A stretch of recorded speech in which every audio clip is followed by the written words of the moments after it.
Olá, pessoal do sexto ano. Eu sou o professor Alexandre de Geografia. Espero que estejam todos bem e sejam bem-vindos a mais uma videoaula. No nosso último encontro, nós falamos a respeito de várias coisas sobre a atividade agrícola. E a gente vai fazer, nesse nosso encontro de hoje, uma rápida recordação do que nós tratamos antes de seguir adiante com o nosso tema, né? Ou a continuação do que nós vimos antes.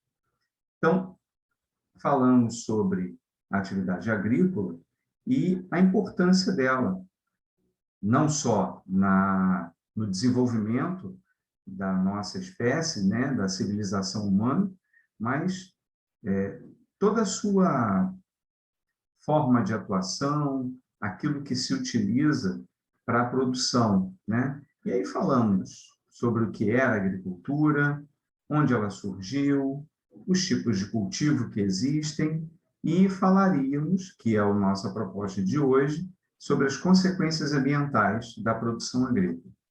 Então, falamos que a agricultura serve, claro, né, o primeiro ponto, para alimentação, tanto humana quanto animal, mas também para a produção de matéria-prima, para fazer várias mercadorias, né?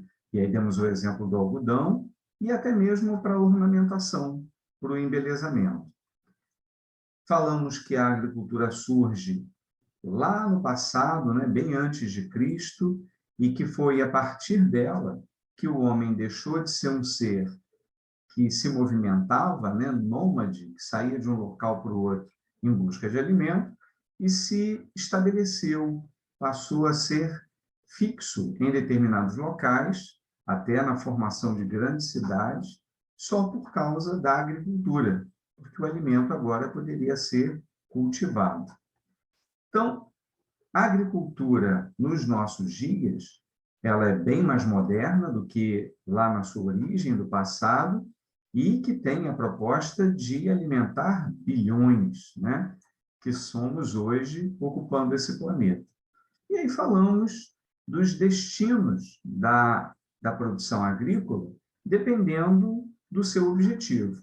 Então, falamos da agricultura de subsistência, que é aquela produzida para o próprio consumo, né, que tem como característica utilizar-se de métodos tradicionais, é a enxada, é o arado manual, é a queimada simples para poder revitalizar a terra, porque não se tem muito recurso, ela é produzida por famílias ou pequenas comunidades, em propriedades pequenas, e a produção é sempre inferior àquela de produções mecanizadas, que se usam tratores e outras técnicas mais modernas e mais caras também, que é justamente a cara da agricultura comercial, diferente da de subsistência, que o propósito é se alimentar e comercializar o que sobra.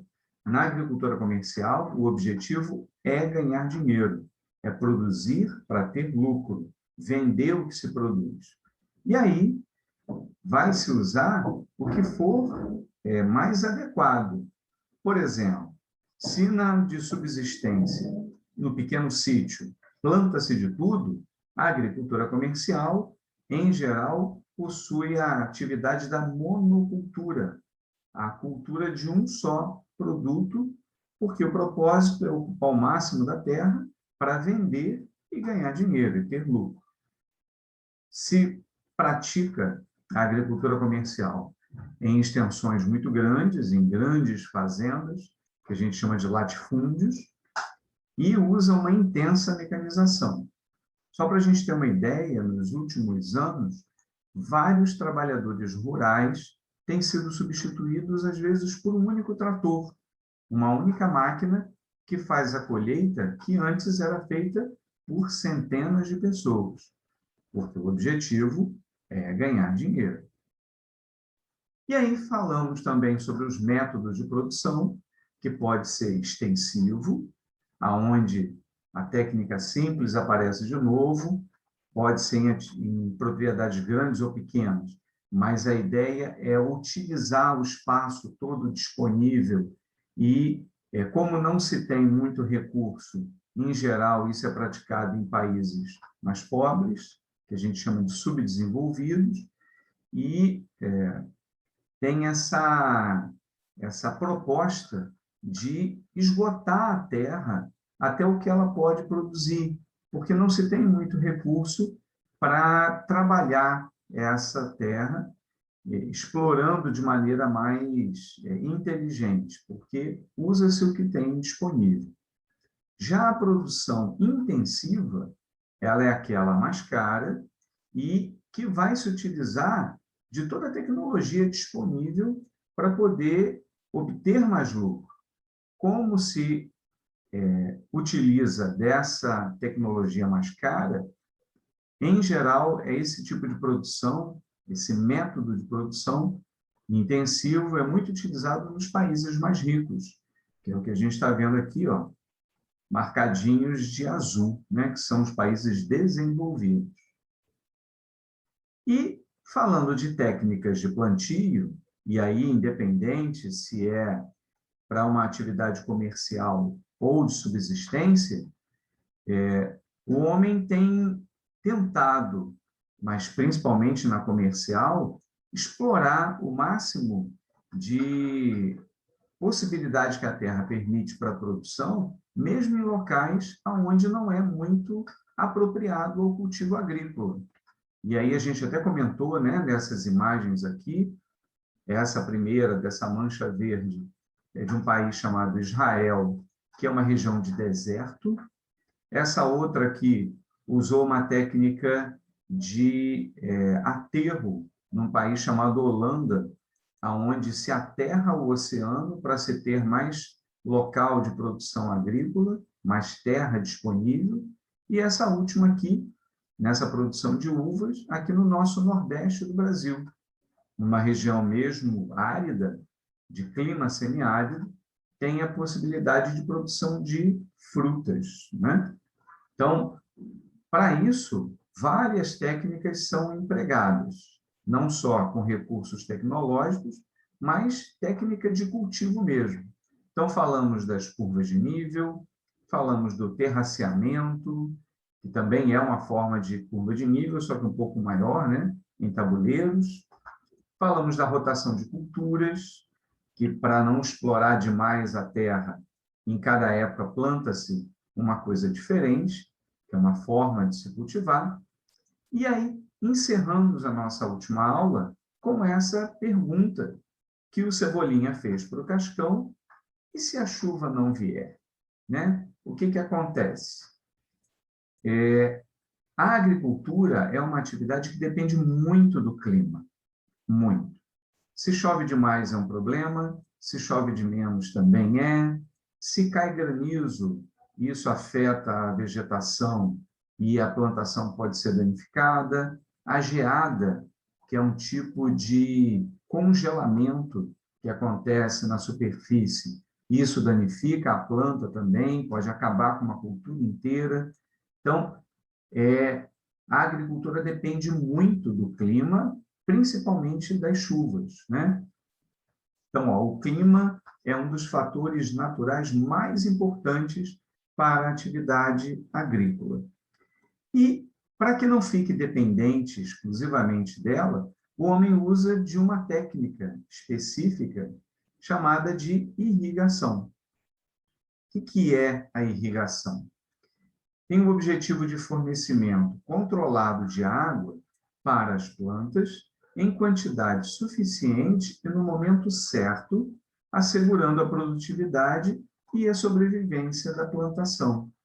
Então, quando a gente pega um regador e molha aquela plantinha do nosso quintal, o que a gente está fazendo é um tipo de irrigação, uma técnica de irrigação.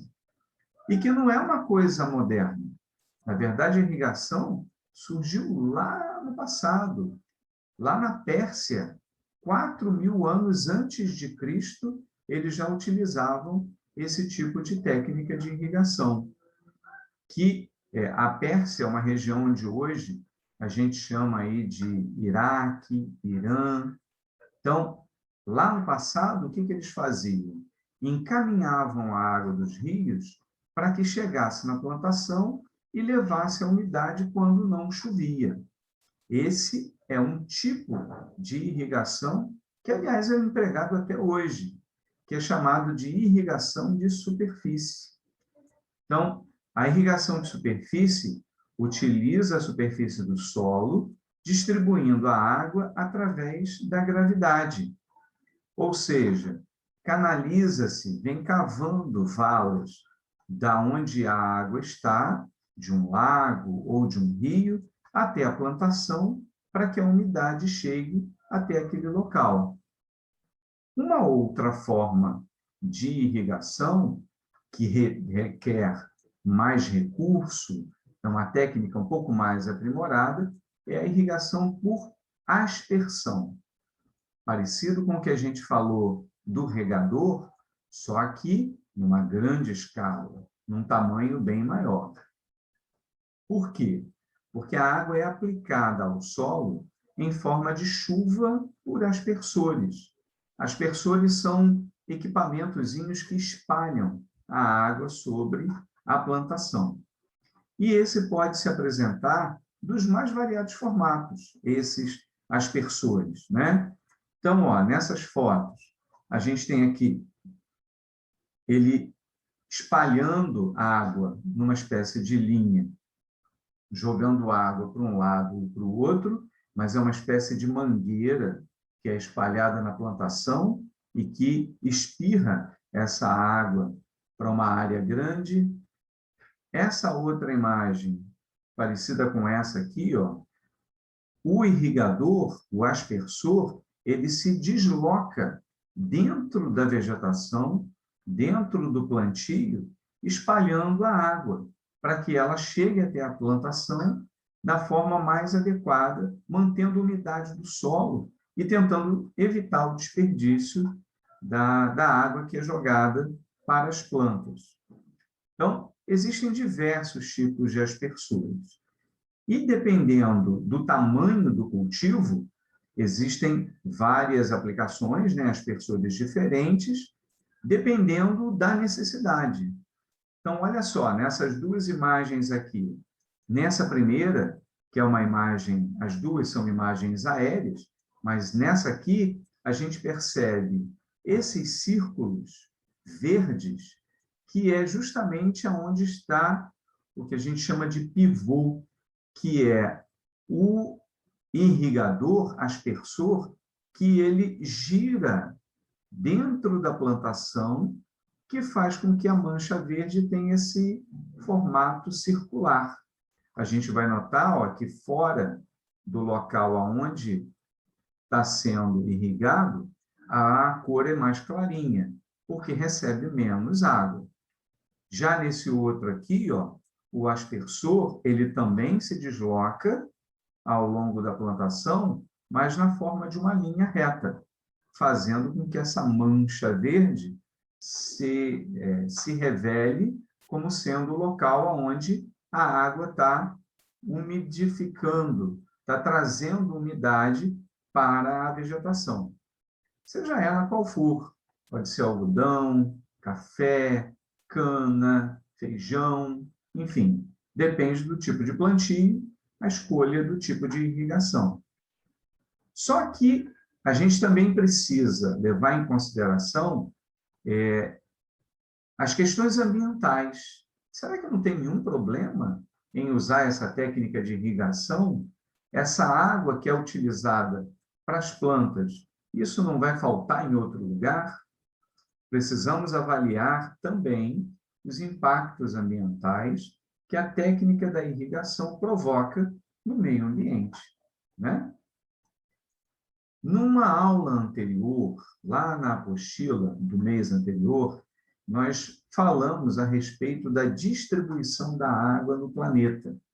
Eu não sei se vocês vão se lembrar dessa imagem aqui, que mostra de toda a água disponível no nosso planeta, 97%, quase o total, é água salgada, é água que está nos oceanos. É claro que a gente pode tirar o sal dessa água para usar. Mas é uma técnica muito cara e que requer espaço, recurso, não é uma coisa tão fácil de ser feita. Desses 97%, perdão, dos 100%, só 3% é o que a gente chama de água doce, que é a nossa água potável, que pode ser usada de várias formas. Só que desses 3%, a maior parte está congelada, está em regiões muito frias do nosso planeta, no hemisfério norte ou no hemisfério sul, lá nos polos, ou no alto das montanhas, que são as geleiras e os icebergs. Desses 70%, ou 29%, 70% é congelado, 29% está embaixo da terra, está na subsuperfície, que são aqueles aquíferos, que a gente também já tratou numa aula anterior, e que a gente até pode alcançar, mas tem que cavar poços muito profundos para chegar até esses 29% de água. Na verdade, somente 1% de toda a água do planeta é o que a gente vê na superfície, como água doce, que é o que está nos rios e nos lagos. Então, o que a gente tem disponível para uso direto é só 1% da água que existe no planeta. E desses 1%, também sai a água que é utilizada lá na irrigação. Aí é que é o problema. Aí é que a gente tem que ter a consciência, né? O que a gente pode fazer para evitar de desperdiçar essa água, para que ela não falte? Por quê? Porque tem uma série de coisas que podem acontecer com a atividade da irrigação que pode ser nocivo para nós.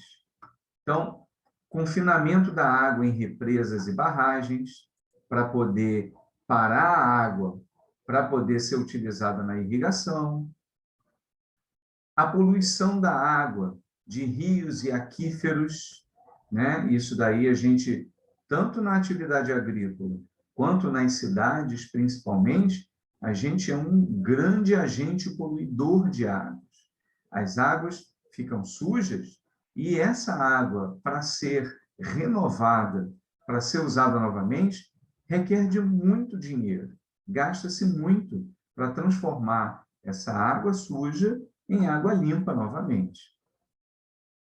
A diminuição da disponibilidade da água, a gente vai ver a água faltando para alguns, enquanto outros vão ter água sobrando porque confinaram essa água. Então, começa a haver uma má distribuição da água no planeta entre as populações. E a perfuração de poços e o uso excessivo. Então, em alguns locais, como a gente falou lá do aquífero, cavam-se poços para alimentar o gado, para irrigar as plantações. Só que muitas das vezes, como essa imagem que está mostrando, ó, a água fica jorrando lá direto, sendo desperdiçada, enquanto falta para uns, para outros está ali sobrando porque está sendo desperdiçado. Então, é preciso ter consciência no uso da água, inclusive na nossa casa, né? Daí a importância de fechar a torneira, se não vai usar exatamente naquele momento, fecha-se, ou o consumo consciente para que não falte depois, não tenha que pagar mais caro para poder ter a água, o acesso à água que antes era em abundância. Então, o que devemos fazer? A preservação de fontes e mananciais, o equilíbrio nas ocupações urbanas ribeirinhas, a ocupação do campo de forma sustentável, a luta pelo fim do desmatamento, porque as árvores conservam a água, são alguns dos caminhos que poderão manter a continuidade dos recursos hídricos no planeta. Porque esse planeta está nas nossas mãos. Somos nós os grandes herdeiros que receberemos de volta aquilo que nós estamos deixando. Então, para que a gente pense, né, nesse recadinho sobre o bom uso da água, que é muito útil para a agricultura, que nos traz o alimento, a matéria-prima e a beleza, mas que também precisa ser conservado. Tá bom, galera? Eu fico por aqui, um abraço para todos e até a nossa próxima videoaula. Tchau, tchau.